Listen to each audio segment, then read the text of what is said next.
The Ninth Elegy. Why, if this interval of being can be spent serenely in the form of a laurel, slightly darker than all other green, with tiny waves on the edges of every leaf like the smile of a breeze, why then have to be human, and escaping from fate, keep longing for fate? Oh, not because happiness exists, that too hasty prophet snatched from approaching loss, not out of curiosity, not as practice for the heart, which would exist in the laurel too, but because truly being here is so much, because everything here apparently needs us, this fleeting world which in some strange way keeps calling to us the most fleeting of all. Once for each thing, just once, no more, and we too, just once, and never again.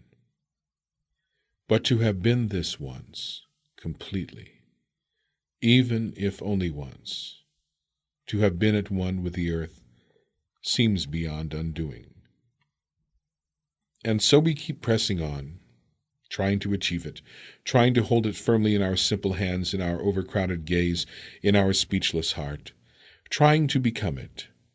Whom can we give it to? We would hold on to it all forever. Ah, but what can we take along into that other realm? Not the art of looking, which is learned so slowly, and nothing that happened here, nothing.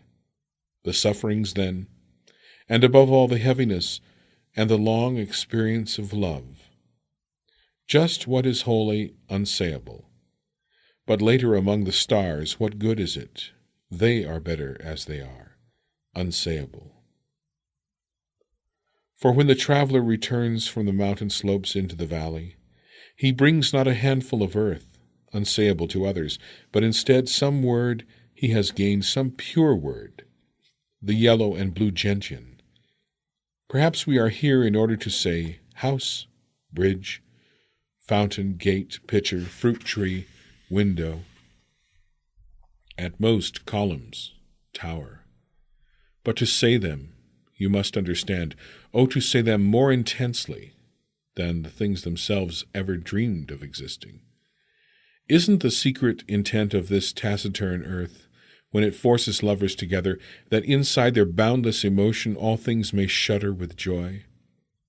Threshold, what it means for two lovers to be wearing down imperceptibly the ancient threshold of their door, they too, after the many who came before them, and before those to come. Lightly. Here is the time for the sayable. Here is its homeland. Speak and bear witness.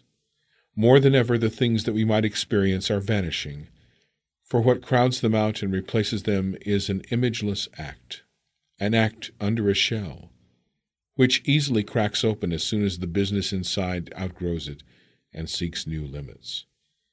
Between the hammers our heart endures, just as the tongue does between the teeth, and despite that, still is able to praise. Praise this world to the angel, not the unsayable one. You can't impress him with glorious emotion. In the universe where he feels more powerfully, you are a novice. So show him something simple, which, formed over generations, lives as our own, near our hand and within our gaze. Tell him of things. He will stand astonished, as you stood by the rope-maker in Rome, or the potter along the Nile. Show him how happy a thing can be, how innocent and ours, how even lamenting grief purely decides to take form, serves as a thing, or dies into a thing, and blissfully escapes far beyond the violin. And these things, which live by perishing, know you are praising them. Transient, they look to us for deliverance, us, the most transient of all. They want us to change them, utterly, in our invisible heart, within, endlessly within us, whoever we may be at last. Earth, isn't this what you want? To arise within us, invisible? Isn't it your dream to be wholly invisible some day, O Earth, invisible? What, if not transformation, is your urgent command? Earth, my dearest, I will. Oh, believe me, you no longer need your springtimes to win me over. One of them, even one, is already too much for my blood. Unspeakably I have belonged to you from the first.